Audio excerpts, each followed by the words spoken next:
Hello everyone, welcome to नोकी plus academy. आज हम एसएससी सीजीएल 2024 का प्रैक्टिस सेट 6 करने वाले हैं। इससे पहले मैंने आपको 5 प्रैक्टिस सेट करा दिए हैं। अगर आपने वो अभी तक नहीं देखे, आप जाकर देख सकते हैं, वो हमारे चैनल पर उपलब्ध हैं।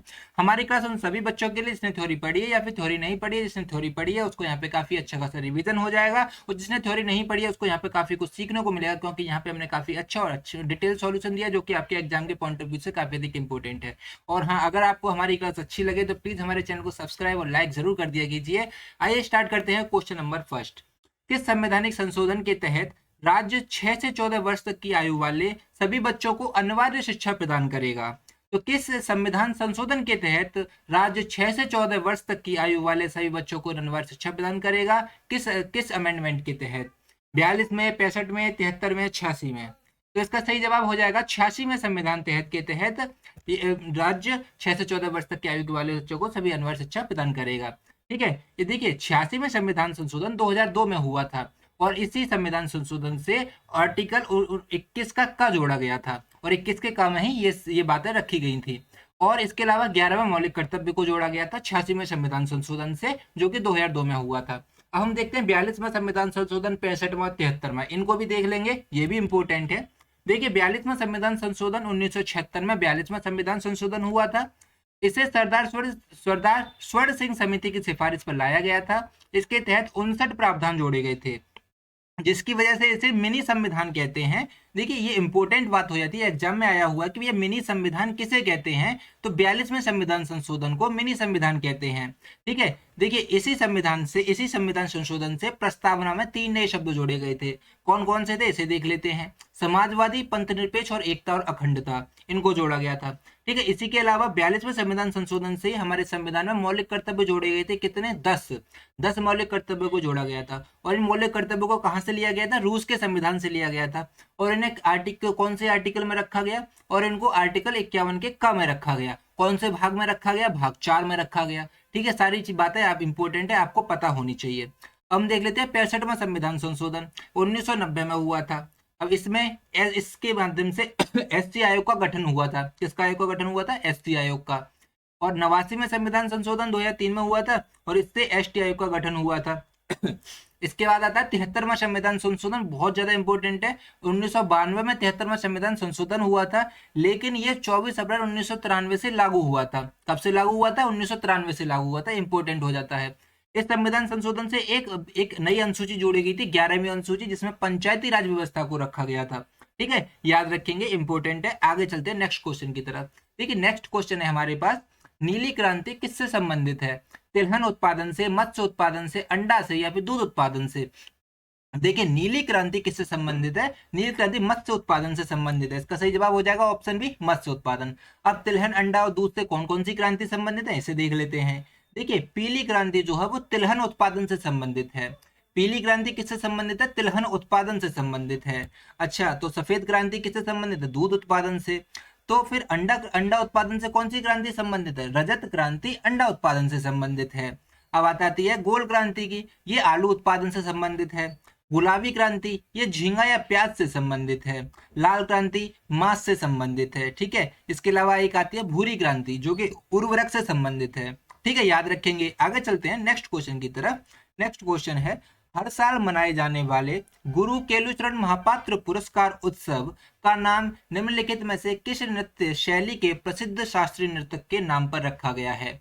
गुरु केलुचरण महापात्र पुरस्कार का नाम किस शास्त्रीय नर्तक के नाम पर रखा गया भैया? तो ये गुरु केलुचरण महापात्र किस नृत्य से संबंधित थे? ओडिसी से, मोहिनीअट्टम से, कथक से, कुचिपुड़ी से? तो ये जो संबंधित थे, ये ओडिसी नृत्य से संबंधित है। गुरु केलुचरण महापात्र पुरस्कार, गुरु केलुचरण महापात्र किससे संबंधित है?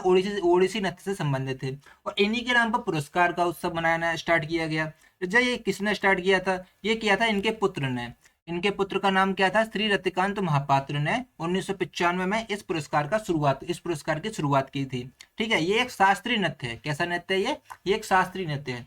देखिए मोहिनीअट्टम, कथक, कुचिपुड़ी सारे शास्त्रीय नृत्य है। मोहिनीअट्टम केरल का है, कथक उत्तर प्रदेश का है, कुचिपुड़ी आंध्र प्रदेश का है। ठीक है, हम देख लेते हैं। देखिए ओडिसी के कुछ कलाकार देख लेते हैं, जो कि केलुचरण महापात्र तो है ही हैं, इसके अलावा भी कई हैं जो कि एग्जाम में पूछ लेता है। देखिए सोनल मानसिंह, इंपोर्टेंट है, एग्जाम में आया हुआ है 2023 में, ठीक है, याद रखेंगे। इसके अलावा हरिकृष्ण बेहरा, संयुक्ता परिग्राही, केलुचरण महापात्र और सुजाता महापात्र, ये बहुत ज्यादा पूछे जाते हैं, ठीक है। इसके अलावा आगे चलते हैं, इसके बाद आता है मीनाती मिश्रा और माधवी मुदगल, ये सब ओडिसी नर्तक हैं, ये सब कौन है, नर्तक हैं, ठीक है। अब हम देखते हैं आगे, मोहिनीअट्टम को देखेंगे। देखिए मोहिनीअट्टम में है कलामंडलम कल्याणी अम्मा, कलामंडलम छेम्मती और भारतीय शिवाजी, हेमा मालिनी, डॉक्टर सुनंदा नायर, स्मिता राजन और राधा दत्ता, ये मोहिनीअट्टम से संबंधित हैं। कौन कौन संबंधित है, फिर से एक बार इसे पढ़ेंगे।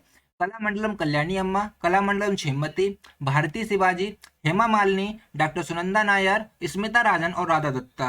अब हम देखेंगे कथक के और कुचिपुड़ी के। देखिए कथक से संबंधित बिरजू महाराज, लच्छू महाराज, काफी अधिक इंपॉर्टेंट है। बिरजू महाराज, लच्छू महाराज और शोभना नारायण बहुत बार पूछे गए ये, जिसमें बिरजू महाराज तो सबसे बहुत ज्यादा बार पूछा गया है, ठीक है, याद रखेंगे इसे। बिरजू महाराज किससे संबंधित, कथक से, लच्छू महाराज, शोभना नारायण।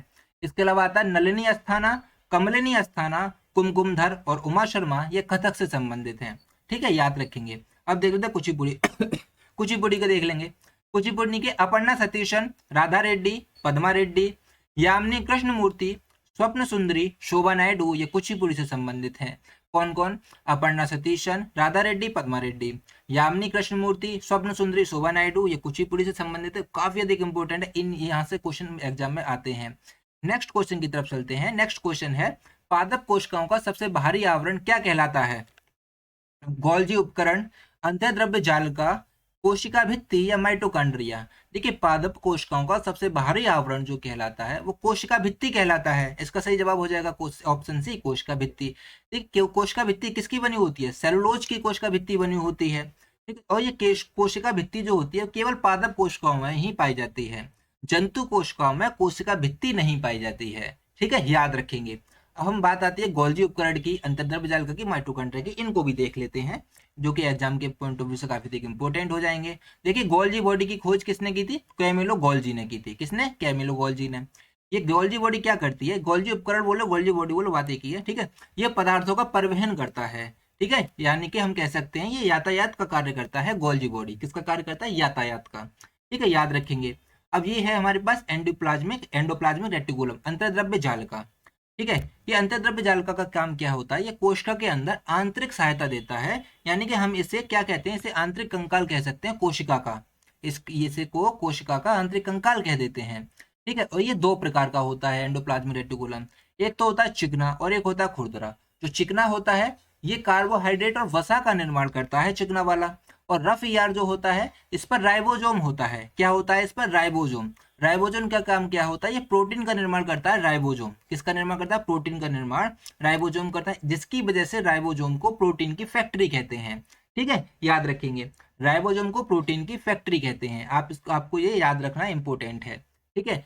आगे चलते हैं। इसके अलावा देखिए राइबोसोम जो होते हैं ये दो प्रकार के होते हैं, एक तो 70S राइबोसोम होता है और एक 80S राइबोसोम होता है। जो 70S राइबोसोम होता है वो प्रोकैरियोटिक कोशिकाओं में पाया जाता है, और जो 80S राइबोसोम होता है वो यूकैरियोटिक कोशिकाओं में पाया जाता है, ठीक है, याद रखेंगे। अब बात आती है माइटोकॉन्ड्रिया की, तो माइटोकॉन्ड्रिया के बारे में देख लेते हैं। देखिए माइटोकॉन्ड्रिया की खोज किसने की थी, अल्टमैन ने माइटोकॉन्ड्रिया की खोज की थी। और माइटोकॉन्ड्रिया में ऑक्सीश्वसन होता है, कौन सा श्वसन होता है, ऑक्सीश्वसन, और क्रेब्स साइकिल चलती है, ठीक है। हमारे कोशिका के अंदर एक ऑक्सीश्वसन होता है जिसके फलस्वरूप क्रेब्स साइकिल चलती है, और क्रेब्स साइकिल से एटीपी और ग्लूकोज बनते हैं। 38 एटीपी मिलाकर एक ग्लूकोज बनाते हैं, जिससे हमें क्या मिलती है, इससे हमें ऊर्जा मिलती है, ठीक है। इसी कारण इसे कोशिका का पावर हाउस कहते हैं या शक्ति गृह कहते हैं। तो आपको पता होना चाहिए माइटोकॉन्ड्रिया को कोशिका का पावर हाउस या शक्ति गृह कहा जाता है। ये मैंने बताई दिया, 38 एटीपी मिलकर एक ग्लूकोज का निर्माण करते हैं। और माइटोकॉन्ड्रिया की दीवारों को क्रिस्टी कहा जाता है, एग्जाम में आया हुआ क्वेश्चन है, आप इसे याद रखेंगे। माइटोकॉन्ड्रिया की दीवारों को क्या कहा जाता है, क्रिस्टी कहा जाता है, ठीक है। अच्छा, माइटोकॉन्ड्रिया पर अपना खुद का राइबोसोम होता है, 70S राइबोसोम होता है, ठीक है। माइटोकॉन्ड्रिया पर अपना खुद का राइबोसोम 70S राइबोसोम होता है। अच्छा, ये सब ना ये कोशिका के भाग पढ़े हैं हमने, ठीक है, याद रखेंगे। अब नेक्स्ट क्वेश्चन है हमारे पास, गुरुवायूर एकादशी भारत के किस राज्य का सांस्कृतिक उत्सव है। कर्नाटक का है, आंध्र प्रदेश का है, तमिलनाडु का या केरल का है, बताइए इसका जवाब क्या होगा। देखिए गुरुवायूर एकादशी जो है वो केरल का राज्य सांस्कृतिक उत्सव है। कहाँ का है, केरल का, ठीक है, याद रखेंगे। देखिए इसे मोक्षदा एकादशी के नाम से भी जाना जाता है, और ये कर्नाटक के कुछ कर्नाटक के देख लेते हैं। देखिए कर्नाटक में होता है हम्पी महोत्सव, पट्टादकल, कंबाला महोत्सव, करगा और केल पौधर उगादि। ये कर्नाटक के कुछ त्योहार हैं। ठीक है, ये कर्नाटक के कुछ त्योहार हैं। अच्छा, इसका सही जवाब क्या हो जाएगा? केरल है भैया। ठीक है, अच्छा आगे चलते हैं, केरल के कुछ देख लेते हैं। केरल में आता है विशु, त्रिशूरपुरम, थय्यम, अरट्टू, वल्लमकाली, अरट्टू पोंगला और इसके अलावा ओणम केरल में मनाया जाता है, जो कि 10 दिनों तक मनाया जाता है ओणम। जिसमें से पहले दिन को अथम कहते हैं, दूसरे दिन को थिरुवोनम कहते हैं। ठीक है, याद रखेंगे। अब बात आती है तमिलनाडु की। तमिलनाडु के कुछ त्योहार है। पोंगल मुख्य त्योहार है। पोंगल पोंगल त्योहार 4 दिन मनाया जाता है। पहले दिन को भेंगी पोंगल, सूर्य दूसरे दिन को सूर्य पोंगल, तीसरे दिन को मट्टू पोंगल और चौथे दिन को कन्या पोंगल कहते हैं। ठीक है, याद रखेंगे। इसके अलावा तमिलनाडु में मनाए जाते हैं जल्लीकट्टू, चित्राथी, थाईपुसम। और आंध्र प्रदेश के देख लेते हैं। आंध्र प्रदेश के फ्लैमिंगो, कल्याणी उत्सव। फ्लैमिंगो बहुत ज्यादा जरूरी है। फ्लैमिंगो कहाँ मनाया जाता है? आंध्र प्रदेश में। फ्लैमिंगो, कल्याणी उत्सव, येलम्मा जतारा और दुर्गम्मा। ठीक है, याद रखेंगे। नेक्स्ट क्वेश्चन है हमारे पास, पश्चिमी चक्रवाती विक्षोभ कहाँ से उत्पन्न होता है? प्रशांत महासागर से, बंगाल की खाड़ी से, अरब सागर से या भूमध्य सागर से? देखिए पश्चिमी चक्रवाती विक्षोभ कहाँ से उत्पन्न होता है? ये उत्पन्न होता है कहाँ से? ये उत्पन्न हो भूमध्य सागर से। इसका सही जवाब हो जाएगा ऑप्शन डी, भूमध्य सागर। आइए देखेंगे नेक्स्ट क्वेश्चन। नेक्स्ट क्वेश्चन है हमारे पास, आवेशित कणों का पता लगाने के लिए क्लाउड चैम्बर के विकास के लिए 1927 में ऑर्थर कॉम्पटन के साथ किसे नोबेल पुरस्कार दिया गया था? विल्सन को, सोडी को, लॉरेंस को या ओरे को? देखिए 1927 में ऑर्थर कॉम्पटन के साथ दिया गया था पुरस्कार विल्सन को। इसका सही जवाब हो जाएगा ऑप्शन ए, विल्सन को। अच्छा, लॉरेंस और ओरे के बारे में भी देख लेते हैं। देखिए अर्नेस्ट लॉरेंस ये एक अमेरिकी भौतिक वैज्ञानिक थे और उन्होंने 1939 में साइक्लोइलेक्ट्रॉन के आविष्कार के लिए भौतिकी में नोबेल पुरस्कार प्राप्त किया था इन्होंने, लॉरेंस ने। ठीक है, साइक्लोइलेक्ट्रॉन की खोज के लिए, आविष्कार के लिए। इसके अलावा आप देखेंगे हेराल्ड ओरे को। देखिए ये एक अमेरिकी रासायनिक विज्ञान थे, हेराल्ड ओरे, और इनको 1934 में ड्यूटेरियम की खोज के लिए रसायन विज्ञान में नोबेल पुरस्कार मिला था हेरोल्ड ओरे को। ठीक है, अब हम थोड़ा सा नोबेल पुरस्कार के बारे में जानकारी ले लेते हैं, जो कि एग्जाम में आते ही हैं। ठीक है, देखिए नोबेल पुरस्कार नोबेल फाउंडेशन के द्वारा दिया जाता है और हर वर्ष 10 दिसंबर को दिया जाता है। नोबेल फाउंडेशन की स्थापना 29 जून 1900 ईस्वी को नोबेल फाउंडेशन की स्थापना हुई थी। याद रखेंगे आप इसे। देखिए ये पुरस्कार, इस पुरस्कार में क्या दिया था? एक स्वर्ण पदक, एक व्यक्ति का डिप्लोमा, 10 मिलियन स्वीडिश क्रोना दिए जाते हैं। ठीक है, और इसकी घोषणा कब होती है? इसकी घोषणा ओस्लो में हर साल अक्टूबर महीने में इसकी घोषणा होती है और प्रतिवर्ष 10 दिसंबर को ये पुरस्कार दिया जाता है। 10 दिसंबर को ही क्यों दिया जाता है? 10 दिसंबर को किस वजह से दिया जाता है? क्योंकि ये दिन 10 दिसंबर वाले दिन अल्फ्रेड नोबेल की पुण्यतिथि होती है और इन्होंने क्या किया था? इन्होंने डायनामाइट की खोज की थी। 1867 में डायनामाइट की खोज की थी इन्होंने। ये पुरस्कार जो होता है वो 6 क्षेत्रों में दिया जाता है। एक भौतिक विज्ञान, रसायन विज्ञान, अर्थशास्त्र, ये तो आपके सब्जेक्ट होते हैं, भौतिक विज्ञान, रसायन विज्ञान, अर्थशास्त्र। इसके अलावा दिया था चिकित्सा, साहित्य और शांति के क्षेत्र में। इसके क्षेत्र में चिकित्सा, साहित्य और शांति के क्षेत्र में। ठीक है, इन 6 क्षेत्रों में नोबेल पुरस्कार दिया जाता है। अच्छा, अर्थशास्त्र को सबसे बाद में जोड़ा गया। अर्थशास्त्र को 1969 में, यानी कि 1969 में अर्थशास्त्र को इसमें जोड़ा गया था। पहले 5 क्षेत्रों में दिया जाता था, लेकिन अब 6 क्षेत्रों में दिया जाने लगा और अर्थशास्त्र को 1969 में जोड़ा गया। अच्छा, पहली महिला नोबेल पुरस्कार विजेता कौन है? पहली महिला नोबेल पुरस्कार विजेता मैडम क्यूरी हैं। प्रथम भारतीय नोबेल पुरस्कार विजेता कौन है? रविन्द्रनाथ टैगोर प्रथम भारतीय नोबेल पुरस्कार विजेता हैं। इनको साहित्य के क्षेत्र में मिला था गीतांजलि के लिए। ठीक है, इसके अलावा अंतिम भारतीय नोबेल पुरस्कार विजेता कौन है? अंतिम भारतीय नोबेल पुरस्कार विजेता अभिजीत बनर्जी हैं। अभिजीत बनर्जी को अंतिम पुरस्कार मिला है, इसके बाद अभी तक भारत को नहीं मिला है। ठीक है, अच्छा 2 बार नोबेल पुरस्कार विजेता किन किन लोगों को मिला है? देखिए 2 बार नोबेल पुरस्कार विजेता 4 लोगों को मिला है। इसमें से मैडम क्यूरी को मिला है, 1903 में मिला है भौतिकी के लिए और 1911 में मिला रसायन के लिए मैडम क्यूरी को। ठीक है, इसके अलावा फिर मिला जॉन बार्डिन को 1956 में मिला है ट्रांजिस्टर की खोज के लिए भौतिकी के क्षेत्र में, और 1972 में मिला है अतिचालकता की खोज के लिए भौतिकी के क्षेत्र में। ठीक है, मैडम क्यूरी को और जॉन बार्डिन को दोनों को ही मिला है।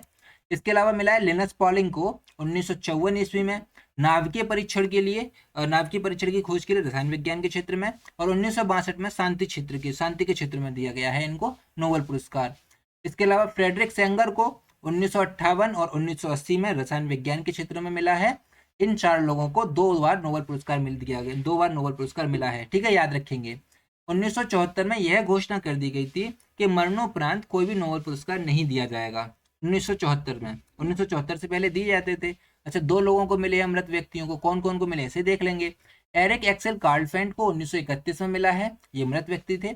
इसके अलावा डेंग हैमरशोल्ड 1961 में मिला है। इनको मरणोपरांत नोबेल पुरस्कार मिला है, लेकिन अब मरणोपरांत नोबेल पुरस्कार नहीं दिए जाते हैं, ठीक है। अच्छा, इसके अलावा देखिए सबसे कम उम्र के नोबेल पुरस्कार विजेता कौन है।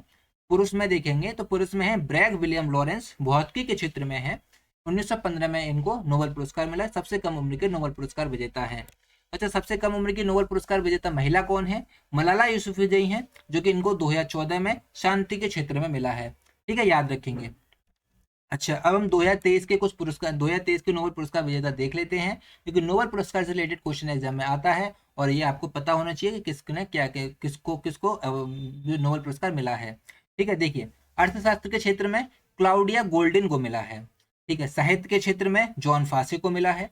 शांति के क्षेत्र में नरगिस मोहम्मदी को मिला है, ये ईरान की रहने वाली हैं, ठीक है। शांति के क्षेत्र में नोबेल पुरस्कार मिला है इनको। इसके अलावा चिकित्सा के क्षेत्र में मिला है कैटालिन कारिको को, जो कि हंगरी के हैं, इसको और मिला है ड्रू विंसमैन को। रासायनिक विज्ञान के क्षेत्र में मिला है मोंगी जी बावेंडी, लुई ई ब्रूस और एलेक्सी आई एक्टिमोव को मिला है, ठीक है। भौतिकी के क्षेत्र में मिला है पियरे एगोस्टिनी, फेरेंक क्रॉस और एनी एल हुइलियर को मिला है भौतिकी के क्षेत्र में, ठीक है। याद रखेंगे किसको मिला भौतिकी के क्षेत्र में, पियरे एगोस्टिनी, फेरेंकोस और एनी एल हुइलियर को मिला है भौतिकी के क्षेत्र में, ठीक है। याद रखेंगे, इंपॉर्टेंट है। आगे चलते हैं नेक्स्ट क्वेश्चन की तरफ। नेक्स्ट क्वेश्चन है हमारे पास, निम्नलिखित में से कौन सी नदी केरल राज्य में नहीं बहती है। हमारे पास 3-4 नदियां दे रखी हैं, इसने हमसे पूछा है कौन सी नदी केरल राज्य में नहीं बहती है। भरतपुजा, पेरियार, पंबा या पेन्नार। देखिए, पेन्नार नदी केरल राज्य में नहीं बहती है, ठीक है। अच्छा, तो हम देखिए ये तीनों नदियां केरल राज्य में बहती हैं, जी बिल्कुल बहती हैं। जिसमें से जो पेरियार नदी है वो केरल राज्य की सबसे बड़ी नदी है। इसका उद्गम अन्नामलाई की पहाड़ी से होता है, यानी कि तमिलनाडु से इसका उद्गम होता है, और ये वेम्बनाड झील में जाकर मिल जाती है। वेम्बनाड झील जो कि 12मासी झील है, और वेम्बनाड झील जो है वो भारत की सबसे लंबी झील है, वेम्बनाड झील, ठीक है, याद रखेंगे। सब केरल की सबसे लंबी नदी कौन सी है, पेरियार नदी है। भरतपुजा केरल की दूसरी सबसे लंबी नदी है, और इसे नीला के रूप नाम से भी जाना जाता है भरतपुजा को। यह नदी तमिलनाडु की अन्नामलाई की पहाड़ियों से निकलती है और अरब सागर में जाकर गिर जाती है। अब बात आती है पंबा की। देखिए, पंबा केरल की तीसरी सबसे बड़ी नदी है, पंबा नदी। यह दक्षिणी भागीरथी के नाम से भी जानी जाती है, और यहाँ प्रसिद्ध सबरीमाला मंदिर है। कौन सा मंदिर है प्रसिद्ध, सबरीमाला मंदिर है पंबा नदी के पास, ठीक है। याद रखेंगे, ये सारी चीज इंपॉर्टेंट है। आगे चलते हैं। अच्छा, इसके अलावा हम केरल की नदियों के बारे में बात कर ही रहे हैं, तो झील की भी बात कर लेते हैं। देखिए, केरल की झील है वेम्बनाड झील, अष्टमुदी झील, सस्तमकोट्टा झील, ये केरल की प्रमुख झीलें हैं, आपने याद रखेंगे। वेम्बनाड झील इसमें सबसे ज्यादा इंपॉर्टेंट है, क्योंकि वेम्बनाड झील केरल की भारत की सबसे लंबी झील है। आगे देखेंगे नेक्स्ट क्वेश्चन है हमारे पास, भारतीय संविधान का कौन सा अनुच्छेद संसद को अपने द्वारा बनाए गए कानूनों के बेहतर प्रशासन के लिए अतिरिक्त अदालत स्थापित करने की शक्ति देता है। तो कौन सा आर्टिकल अतिरिक्त अदालतें स्थापित करने की शक्ति देता है, 246, 248, 253 या 247। तो इसका सही जवाब हो जाएगा ऑप्शन डी, 247। अच्छा, 246, 248, 253 में क्या है इसे देख लेते हैं। 247 के तहत तो आप समझ ही गए, अतिरिक्त न्यायालय स्थापित कर सकते हैं, ठीक है। अच्छा, 246 में है संसद और राज्य के विधानमंडलों द्वारा बनाई गई विधियों का विषय वस्तु। यानी कि हम कहें, इसे आसान शब्दों में समझें तो इस अनुच्छेद में बताया गया है कि संसद संघ सूची के विषय में कानून बनाएगी, राज्य राज्य सूची के विषय में कानून बनाएगी, और संवर्ती जो कि दोनों संवर्ती सूची में दोनों ही कानून बना सकते हैं, और इनके तहत क्या क्या विषय रखे गए, ये आर्टिकल 246 में है। अब बात आती है आर्टिकल 248 में। आर्टिकल 248 में है अवशिष्ट शक्तियां, अवशिष्ट सूची बोल सकते हैं, अवशिष्ट शक्तियां बोल सकते हैं। यानी कि इसमें ऐसे विषय हैं जिनको तीनों सूचियों में शामिल नहीं किया गया है, उन विषयों पर कानून बनाने का अधिकार संसद के पास है, और उनको किस में रख दिया गया, अवशिष्ट सूची में रख दिया गया है। यानी कि ऐसी सूचियां, ऐसी विषय जिनको तीनों सूचियों में शामिल नहीं किया गया, उसको अवशिष्ट सूची में शामिल कर दिया गया है, और उस विषय पर कानून बनाने का अधिकार किसके पास है, संसद के पास है, ठीक है। अब हम आर्टिकल 253 देखते हैं। आर्टिकल 253 कहता है अंतरराष्ट्रीय करारों को प्रभावी करने के लिए विधान। यानी कि इसे आसान शब्दों में समझेंगे तो देखिए, संसद किसी भी अंतरराष्ट्रीय संधि को किसी भी राज्य में लागू कर सकती है बिना उस राज्य की अनुमति के, यह आर्टिकल 253 में है।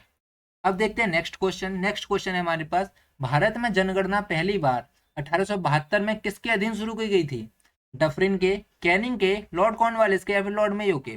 देखिए सबसे पहले जनगणना जो हुई थी वो लॉर्ड मेयो ने शुरू करवाई थी। किसने शुरू करवाई थी? लॉर्ड मेयो ने।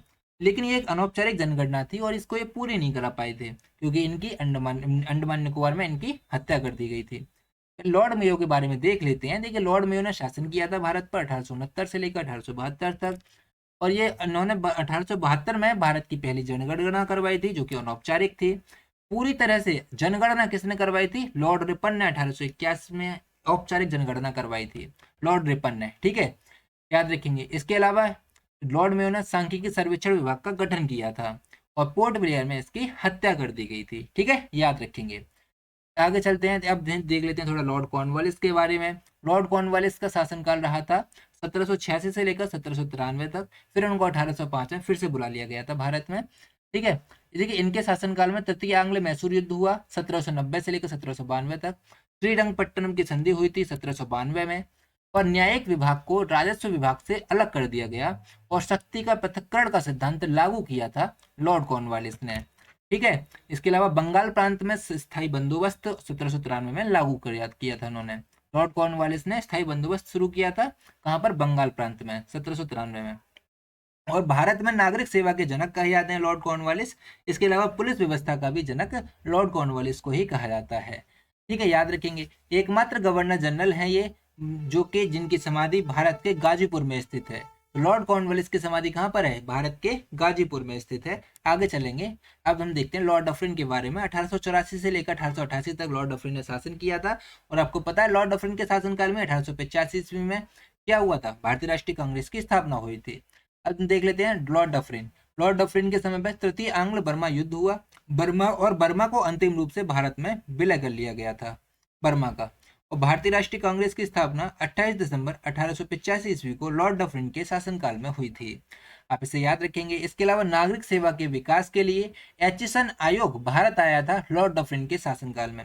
लॉर्ड डफरिन के शासनकाल में एचिसन आयोग भारत आया था नागरिक सेवा के विकास के लिए। ठीक है, अब हम देख लेते हैं लॉर्ड कैनिंग के बारे में। ये अंतिम गवर्नर जनरल थे लॉर्ड कैनिंग, क्योंकि लॉर्ड कैनिंग के समय पर ही 1857 का विद्रोह हुआ था और गवर्नर जनरल को हटाकर भारत का वायसराय बना दिया गया था। और भारत का प्रथम वायसराय बनने वाला कौन था? लॉर्ड कैनिंग था। ठीक है, और 1857 का विद्रोह हुआ था इसके समय पर, ये आपको पता है। अच्छा, इसके अलावा 1857 में ही कलकत्ता, मद्रास और बम्बई में 3 नए विश्वविद्यालय की स्थापना की थी लॉर्ड कैनिंग ने। और विधवा पुनर्विवाह अधिनियम 1856 को लागू किया था लॉर्ड कैनिंग ने, जो कि जिसमें किसकी महत्वपूर्ण भूमिका थी? ईश्वरचंद्र विद्यासागर की। और 1859 में नील विद्रोह हुआ था लॉर्ड कैनिंग के समय पर। ठीक है, याद रखेंगे। और यूरोपीय सेना के द्वारा श्वेत विद्रोह हुआ था लॉर्ड कैनिंग के समय। और इसने मैकाले द्वारा प्रतिपादित भारतीय दंड संहिता यानी कि आईपीसी को 1860 में कानूनी रूप दिया था। और नागरिक विधि संहिता 1859 और फौजीधारी विधि संहिता 1861 का निर्माण किया था इसने। ठीक है, याद रखेंगे। तो आईपीसी जो है वो कब से लागू हुई थी? 1860 से लागू हुई थी। ठीक है, याद रखेंगे। और इसने विधवा पुनर्विवाह अधिनियम लागू किया था। ये भी आप याद रखेंगे। क्वेश्चन, ये 2 क्वेश्चन बहुत ज्यादा एग्जाम में पूछे जा रहे हैं। ठीक है, अच्छा, भारत में पहली बार आयकर लगाया गया था जिसे ब्रिटिश अर्थशास्त्री विलियम विल्सन के द्वारा प्रस्तुत किया गया था। लॉर्ड कैनिंग के समय पर पहली बार आयकर लगाया गया था। आइए देखेंगे अब नेक्स्ट क्वेश्चन। नेक्स्ट क्वेश्चन है हमारे पास, फारसी में लिखी गई पुस्तक गिफ्ट टू मोनोथिस्ट के लेखक कौन है जिसमें अनेकेश्वरवाद की निंदा की गई है? तो गिफ्ट टू मोनोथिस्ट के लेखक कौन है? एनी बेसेंट है, स्वामी दयानंद सरस्वती है, या फिर राजाराम मोहन राय है, या बाल गंगाधर तिलक है? देखिए, गिफ्ट टू मोनोथिस्ट ये एक फारसी भाषा में लिखी गई है। और फारसी भाषा के जानकार कौन है? देखिए, फारसी भाषाओं के जानकार थे राजाराम मोहन राय, तो वही पुस्तक लिखेंगे। तो इसका सही जवाब हो जाएगा ऑप्शन सी, राजाराम मोहन राय। ठीक है, याद रखेंगे। देखिए, स्वामी दयानंद सरस्वती ने क्या लिखा है? स्वामी दयानंद सरस्वती ने लिखी है गो करुणा निधि। इन्होंने कौन सी पुस्तक लिखी है? गो करुणा निधि स्वामी दयानंद सरस्वती ने लिखी है। अच्छा, एनी बेसेंट ने कौन कौन सी लिखी है? एनी बेसेंट ने लिखी है कॉमनवेल्थ, न्यू इंडिया, ये एनी बेसेंट की लिखी हुई पुस्तक का नाम है। कौन कौन सी? कॉमनवेल्थ और न्यू इंडिया।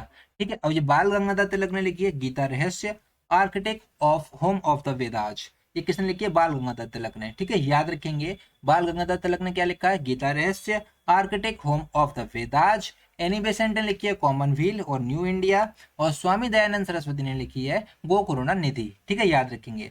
अब बात आ जाती है राजाराम मोहन राय की। राजाराम मोहन राय ने किसकी स्थापना की थी? राजाराम मोहन राय ने गिफ्ट टू मोनोथिस्ट तो लिखी ही लिखी है, इसके अलावा इन्होंने स्थापना की थी ब्रह्म समाज की। ठीक है, ब्रह्म समाज की स्थापना की थी। कब की थी? 1828 में कोलकाता में इन्होंने इसकी ब्रह्म समाज की स्थापना की थी और इनको राजा की उपाधि अकबर द्वितीय ने दी थी। ठीक है, इन्होंने हिंदू धर्म की कुप्रथाओं के विरुद्ध आवाज उठाई और मूर्ति पूजा का विरोध किया था। किसने? राजा राम मोहन राय ने। और 1829 ईस्वी में लॉर्ड विलियम बेंटिक के सहयोग से सती प्रथा का अंत करवाया था। किसने? किसने? राजा राम मोहन राय ने। ठीक है, याद रखेंगे। और एकेश्वरवाद मत के प्रचार के लिए 1815 में आत्मीय सभा का भी गठन किया था राजा राम मोहन राय ने। ठीक है, राजा राम मोहन राय ने ब्रह्म समाज की स्थापना की थी और आत्मीय सभा का भी इन्होंने गठन किया था। याद रखेंगे भैया आप इसे। अच्छा, आगे आते हैं। 1817 में डेविड हेयर के सहयोग से कलकत्ता में हिंदू कॉलेज की स्थापना की थी। ठीक है, और 1825 में कलकत्ता में वेदांत कॉलेज की स्थापना की थी। तो राजा राम मोहन राय ने 1817 में हिंदू कॉलेज की स्थापना करी और 1825 में वेदांत कॉलेज की स्थापना की थी। ठीक है, याद रखेंगे। इन्होंने मुरातुल अखबार लिखा है फारसी में, तोहफतुल मुहादिन फारसी में।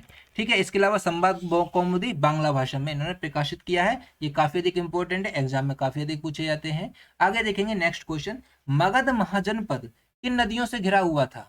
गंगा झेलम, गंगा यमुना, गंगा सोन या गंगा घाघरा? ठीक है, मगध महाजनपद किससे घिरा हुआ था? गंगा सोन से घिरा हुआ था। इसका सही जवाब हो जाएगा ऑप्शन सी, गंगा सोन। ठीक है, आगे देखेंगे नेक्स्ट क्वेश्चन। नेक्स्ट क्वेश्चन हमारे पास, लाई हरोबा भारत के निम्नलिखित शास्त्रीय नृत्यों में से किसका प्रारंभिक रूप है?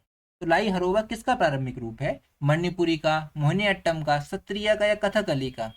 ये लाई हरोबा जो मणिपुरी का प्रारंभिक रूप है। इसका सही जवाब ऑप्शन ए मणिपुरी हो जाएगा। ठीक है, याद रखेंगे। नेक्स्ट क्वेश्चन देखते हैं। नेक्स्ट क्वेश्चन है हमारे पास, इसको यानी कि Indian iron and steel company ने अपना पहला कारखाना कहाँ स्थापित किया था? इसको ने कहाँ पे स्थापित किया था? हीरापुर में, रुड़की में, जमशेदपुर में या भिलाई में? ये इन्होंने स्थापित किया था हीरापुर में। इसका सही जवाब ऑप्शन ए हीरापुर हो जाएगा। देखिए, इसको की फुल फॉर्म क्या है? Indian iron and steel company. इसकी फुल फॉर्म क्या है? Indian iron and steel company. इसको की स्थापना 1972 में हुई थी और इसने अपना पहला कारखाना हीरापुर में स्थापित किया था। कहाँ पर स्थापित किया था? हीरापुर में। ठीक है, 1972 में इसका राष्ट्रीयकरण किया गया और 2006 में इसे steel authority of India limited में सम्मिलित कर लिया गया, सेल में सम्मिलित कर लिया गया। ठीक है, याद रखेंगे। सो सेल एक महारत्न कंपनी है भारत की। आगे देखेंगे नेक्स्ट क्वेश्चन। नेक्स्ट क्वेश्चन है, 100 मीटर बाधा दौड़, बाधा दौड़ जो होती है, बाधा दौड़ में फ्लाइटों की संख्या कितनी होती है? 110 मीटर की बाधा दौड़ में फ्लाइटों की संख्या कितनी होती है? 8, 9, 10, 11? तो वो होती है 10। कितनी होती है? 10। 110 मीटर की बाधा दौड़ में फ्लाइटों की संख्या 10 होती है। आगे देखेंगे नेक्स्ट क्वेश्चन। नेक्स्ट क्वेश्चन है, निम्नलिखित में से किस देश ने पैरा ओलंपिक 2020 में सर्वाधिक स्वर्ण पदक जीते थे? तो किस देश ने पैरा ओलंपिक 2020 में स्वर्ण पदक जीते थे? सबसे ज्यादा चीन ने जीते थे। किसने जीते थे? चीन ने। अच्छा, पैरा ओलंपिक खेलों की शुरुआत कब से हुई थी और भारत इसमें कब से मिला था? देखिए, 1960 से पैरा ओलंपिक खेलों की शुरुआत हुई थी रोम से और भारत इसमें 1968 से शामिल हुआ था। भारत इसमें कब से शामिल हुआ था? 1968 से। अच्छा, पहला ओलंपिक खेल कहाँ खेला गया था और कब खेला गया था? पहला ओलंपिक खेल 1896 में खेला गया था एथेंस शहर में। ठीक है, कहाँ खेला गया था? एथेंस में। ठीक है, ये मैंने आपको कल की वीडियो में बताया है, सारा ओलंपिक के बारे में डिटेल में मैंने आपको कंप्लीट चीजें बताई हैं। ठीक है, अब आते हैं नेक्स्ट क्वेश्चन की तरफ। नेक्स्ट क्वेश्चन है हमारे पास, मुख्यतः किसके कहने पर महात्मा गांधी किसानों की समस्याओं को समझने के लिए चंपारण गए थे? किसके कहने पर गए थे? जयप्रकाश नारायण के कहने पर, मौलाना मजरूल हक के कहने पर, वल्लभ भाई पटेल या फिर राजकुमार शुक्ल के कहने पर? देखिए, राजकुमार शुक्ल के कहने पर महात्मा गांधी किसानों की समस्याओं को समझने के लिए चंपारण गए थे और ये इनका पहला सत्याग्रह हुआ था। ठीक है, चंपारण में, जो कि सफल सत्याग्रह इन्होंने किया था और ये कब हुआ था? 1917 में हुआ था। ठीक है, अब थोड़ा महात्मा गांधी के बारे में देखेंगे। देखिए, महात्मा गांधी का जन्म 2 अक्टूबर 1869 को गुजरात के पोरबंदर में महात्मा गांधी का जन्म हुआ था और इनकी मृत्यु हुई थी 1948 ईस्वी को, 30 जनवरी 1948 को। महात्मा गांधी के पिता का नाम करमचंद गांधी, माता का नाम पुतलीबाई। उन्होंने एलएलबी की पढ़ाई करने लंदन गए थे। महात्मा गांधी एलएलबी की पढ़ाई करने कहाँ गए थे? लंदन गए थे और 1891 में बैरिस्टर की डिग्री लेकर वापस लौटे थे ये। फिर एक गुजराती व्यापारी 1891 में वापस लौट आए। वापस लौटने के बाद फिर ये गुजराती व्यापारी दादा अब्दुल्ला का केस लड़ने के लिए 1893 में दक्षिण अफ्रीका चले गए और वहीं पर उन्होंने वकालत करने लगे। क्या करने लगे वहां पर? ये वकालत करने लगे। फिर 9 जनवरी 1915 को महात्मा गांधी भारत लौट आए और आज भी इसी दिन को प्रवासी भारतीय दिवस के रूप में मनाया जाता है। ठीक है, देखिए 1893 को ये गए थे दक्षिण अफ्रीका, 1915 में वापस आए थे। अच्छा, इससे पहले 1901 में भी वापस आए थे, ठीक है, फिर लेकिन 1915 में पूरी तरह से वापस आ गए थे, भारत में ही रहने लगे। फिर 1915 के बाद 1915 में भारत लौटने के बाद भारत लौटे थे 1915 को, 9 जनवरी 1915 को। इसी दिन को प्रवासी भारतीय दिवस मनाया जाता है। आपसे क्वेश्चन एग्जाम में पूछा जा सकता है ये प्रवासी भारतीय दिवस कब मनाया गया था, और 9 जनवरी 1915 को मनाया जाता है। अच्छा, 1916 में कांग्रेस के लखनऊ अधिवेशन में भाग लिया था। 1915 में आए, 1916 में भाग लिया। 1916 में इनकी मुलाकात हुई राजकुमार शुक्ल से, जिसने उनको चंपारण के बारे में बताया, और चंपारण चले गए 1917 में, और चंपारण का सत्याग्रह किया था। उसके बाद फिर 1918 में खेड़ा सत्याग्रह किया। फिर 1918 में इन्होंने अहमदाबाद मिल सत्याग्रह किया। फिर 1919 में इन्होंने किया था खिलाफत आंदोलन। फिर 1 अगस्त 1920 को असहयोग आंदोलन किया था। फिर 12 मार्च 1930 को दांडी मार्च किया। फिर इसके बाद 1930 में ही सविनय आंदोलन किया था, और 1940 में व्यक्तिगत सत्याग्रह, और 8 अगस्त 1942 को भारत छोड़ो आंदोलन किया था। ठीक है, 8 अगस्त 1942 को। और इसी समय इन्होंने दिया था करो या मरो का नारा। ठीक है, याद रखेंगे। अच्छा, इनकी समाधि स्थल यहाँ पर है, महात्मा गांधी की समाधि स्थल है राजघाट। कहाँ पर है भैया? राजघाट है। नेक्स्ट क्वेश्चन देखते हैं। नेक्स्ट क्वेश्चन है हमारे पास, निम्नलिखित में से कौन सा सरकार की राजस्व प्राप्ति का एक उदाहरण है? ये हमारे पास 4 ऑप्शन दे रखे हैं, आपको बताना है इनमें से कौन सा राजस्व प्राप्ति का एक उदाहरण है। देखिए, राजस्व प्राप्ति होती क्या है? देखिए, 2 प्राप्ति होती है, एक तो राजस्व प्राप्ति होती है और एक पूंजीगत प्राप्ति होती है। राजस्व प्राप्ति वो होती है जिसमें सरकार को पैसा नियमित रूप से मिलता रहता है। ठीक है, जो नियमित रूप से पैसा मिलता है वो सरकार का पैसा होता है, जो राजस्व प्राप्ति होती है। ये कभी खत्म नहीं होगी राजस्व प्राप्ति। ठीक है, ये हमेशा मिलता रहेगा इनको। ठीक है, इसके अलावा एक होती है पूंजीगत प्राप्ति। ठीक है, पूंजीगत प्राप्ति में सरकार को पैसा इकट्ठा मिलता है, या फिर तो वो कर्ज के माध्यम से मिलता, या फिर वो लोन के माध्यम से मिलेगा, उधार के माध्यम से पैसा मिलेगा। ठीक है, या फिर किसी सामान को बेचकर जो सरकार पैसा प्राप्त करती है वो पूंजीगत प्राप्ति में हो जाती है। ठीक है, अब हम देखते हैं राजस्व प्राप्ति क्या है इसमें से। देखिए, सार्वजनिक क्षेत्र की कंपनियों के शेयरों की बिक्री से होने वाली प्राप्तियां राजस्व प्राप्ति है क्या? नहीं, ये पूंजीगत प्राप्ति है। ऋणों की वसूली, ऋण से जो पैसा प्राप्त होता है वो कभी वो राजस्व प्राप्ति में आता ही नहीं है, वो किसमें आता है? पूंजीगत प्राप्ति में आता है। इसके अलावा जनता से उधार लेना, ये भी पूंजीगत प्राप्ति में आता है। देखिए, ये तीनों जो हैं ये पूंजीगत प्राप्ति के हैं। तो इसमें राजस्व प्राप्ति क्या है? केवल सरकार के द्वारा संग्रह जीएसटी राजस्व प्राप्ति है, यानी कि हम इसे देश ना ज्यादातर। अब देखिए, इसकी मैंने कुछ वो भी लिखी, इसकी मैंने कुछ डेफिनेशन लिखी, काफी सिंपल भाषा में लिखने की कोशिश करी है। देखिए, नियमित गतिविधियों से होने वाली आय जो होती है राजस्व प्राप्ति होती है। जैसे कि आवर्ती, ये बार बार प्राप्त होती है। ये क्या, इसकी प्रकृति कैसी होती है? आवर्ती, यानी कि हर साल प्राप्त होती है और नियमित होती है। उदाहरण के लिए टैक्स, शुल्क, उत्पाद शुल्क और स्टाम्प शुल्क जो पैसा होता है वो राजस्व प्राप्ति में आ जाता है। पूंजीगत प्राप्ति में ऐसी प्राप्ति जो संपत्ति में वृद्धि करती है, दायित्व में कमी करती है, संपत्ति में वृद्धि करती है फिर दायित्व में कमी करती है, पूंजीगत प्राप्ति में आ जाती है। जैसे कि इसमें पैसा मिलता है, एक मुश्त मिलता है, ये गैर आवर्ती पैसा होता है, ये बार बार पैसा नहीं मिलता है। ठीक है, उदाहरण के लिए जैसे कि ऋण ले लेती है, विनिवेश करती है, यानी कि किसी भी सरकारी चीज को प्राइवेट कर देती है, तो उसे बोलते हैं विनिवेश करना। ठीक है, संपत्ति की बिक्री होती है, तो इसे पूंजीगत प्राप्ति में आ जाते हैं। ठीक है, नेक्स्ट क्वेश्चन देखते हैं। नेक्स्ट क्वेश्चन है हमारे पास, वह दिल्ली का सुल्तान था, वह कौन दिल्ली का सुल्तान था जिसने दरबार में सजदा और पैबोस की प्रथा शुरू की थी? वह कौन था जिसने दरबार में सजदा और पैबोस की प्रथा को शुरू किया था? फिरोज शाह तुगलक, गयासुद्दीन बलबन, इल्तुतमिश इब्राहिम लोदी। ठीक है, सजदा और पैबोस जो शुरू किया था वो किया था बलबन ने। इसका सही जवाब ऑप्शन बी हो जाएगा, गयासुद्दीन बलबन। ठीक है, देखिए दिल्ली सल्तनत, अब ये गयासुद्दीन बलबन कहाँ का शासक है? दिल्ली सल्तनत का शासक था। और दिल्ली सल्तनत कब से कब तक चली थी? 1206 से लेकर 1526 तक दिल्ली सल्तनत चली थी। ठीक है, दिल्ली सल्तनत की शुरुआत कब से हुई थी और इसमें कितने वंशों ने शासन किया था? 5 वंश ने दिल्ली सल्तनत में शासन किया था। शुरुआत हुई थी गुलाम वंश से। गुलाम वंश ने 1206 से लेकर 1290 तक शासन किया था, जिसका प्रथम शासक या फिर हम बोल सकते हैं संस्थापक कुतुबुद्दीन ऐबक था। दूसरे नंबर पे आते हैं खिलजी वंश। खिलजी वंश ने 1290 से लेकर 1320 तक शासन किया था और इसका संस्थापक जलालुद्दीन था। तीसरा था तुगलक वंश, और ये इस पर जो शासन तुगलक वंश ने शासन किया था 1320 से लेकर 1414 तक। ठीक है, और इसका जो शासक था, प्रथम शासक था गयासुद्दीन तुगलक। चौथे पर आया था सैयद वंश। सैयद वंश ने 1414 से लेकर 1451 तक शासन किया था और इसका प्रथम शासक था खिज्र खान। इसके बाद फिर लास्ट आता लोधी वंश। लोधी वंश ने 1451 से लेकर 1526 तक शासन किया था और इसका पहला शासक था बहलोल लोधी। ठीक है, याद रखेंगे पांचों वंश। दिल्ली सल्तनत में यही 5 वंश थे। कौन कौन से? सबसे पहले गुलाम, फिर खिलजी, फिर तुगलक, फिर सैयद, फिर लोधी वंश। ठीक है, ये 5 वंश आए थे। अच्छा, इसमें से इल्तुतमिश जो है वो गुलाम वंश का ही था, जिसने 1211 से लेकर 1236 तक शासन किया था। और गयासुद्दीन बलबन के बारे में देख लेते हैं। गयासुद्दीन बलबन गुलाम वंश का एक शासक था, गयासुद्दीन बलबन, और इसने 1266 से लेकर 1286 तक शासन किया था गयासुद्दीन बलबन ने। दिल्ली के सुल्तान का पद संभालने से पहले ये नसरुद्दीन सुल्तान का प्रधानमंत्री था। किसका प्रधानमंत्री था? नसरुद्दीन सुल्तान का। रजिया सुल्तान के समय पर बलबन अमीर शिकार के पद पर था। ठीक है, याद रखेंगे। देखिए, गयासुद्दीन बलबन के समय पर गयासुद्दीन बलबन जो है वो रजिया सुल्तान के समय पर अमीर शिकार के पद पर था। आगे देखते हैं, इसने सजदा या पैगोस जैसी ईरानी पद्धति को भारत में लागू किया था इसने। और इसने नेरोज त्योहार प्रारंभ किया था। नेरोज त्योहार जो कि फारसी था। और इसने रक्त और लोह की नीति को अपनाया था अपने राज्य के विस्तार के लिए। और नसरुद्दीन महमूद ने बलबन को उल्लुक खान की उपाधि दी थी। क्वेश्चन इंपोर्टेंट है भैया कि भैया बलबन को उल्लुक खान की उपाधि किसने दी थी? नसरुद्दीन महमूद ने दी थी। ठीक है, याद रखेंगे। इसने दीवान ए अर्ज नामक सैन्य विभाग की स्थापना की थी। कौन से सैन्य विभाग की स्थापना की थी? दीवान ए अर्ज। और फारसी कवि अमीर खुसरो और आमिर हसन बलबन के दरबारी कवि थे। और कौन कौन थे? अमीर खुसरो और आमिर हसन। नेक्स्ट क्वेश्चन देखते हैं। नेक्स्ट क्वेश्चन है हमारे पास, ब्यूटेन टू ऑल क्या है? ब्यूटेन टू ऑल क्या है? देखिए, ऑल किसका सफिक्स होता है? एल्कोहल का सफिक्स होता है ऑल। ऑल, और इसमें टू ऑल है तो इसमें कौन सा एल्कोहल होगा? तृतीय, प्राथमिक और द्वितीय। ठीक है, उसमें कीटोन तो हो ही नहीं सकता। कीटोन तो हो ही नहीं सकता, एल्कोहल ही है ये। तो कौन सा एल्कोहल है? द्वितीय एल्कोहल है। इसका सही जवाब ऑप्शन डी, द्वितीय एल्कोहल।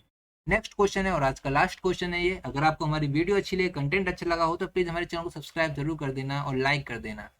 अच्छा, नेक्स्ट क्वेश्चन, लास्ट क्वेश्चन देखते हैं। भारतीय संगीतकार रविशंकर ने सर्वश्रेष्ठ चैम्बर संगीत प्रदर्शन के लिए 1968 में अपना पहला ग्रैमी पुरस्कार निम्नलिखित में से किस एल्बम के लिए जीता था?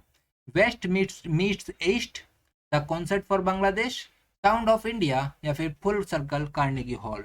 तो वो ये जीता था उन्होंने 1968 में वेस्ट मीट्स ईस्ट के लिए। वेस्ट मीट्स ईस्ट के लिए इन्होंने अपना पहला ग्रैमी पुरस्कार जीता था। ठीक है, अच्छा ठीक है। ये रविशंकर को भारत रत्न भी मिल चुका है। ये रविशंकर सितार वादक हैं। उनको 1999 में भारत रत्न से सम्मानित किया गया है। तो आज के लिए बस इतना ही। मिलते हैं नेक्स्ट वीडियो पर, तब तक के टेक केयर, बाय बाय।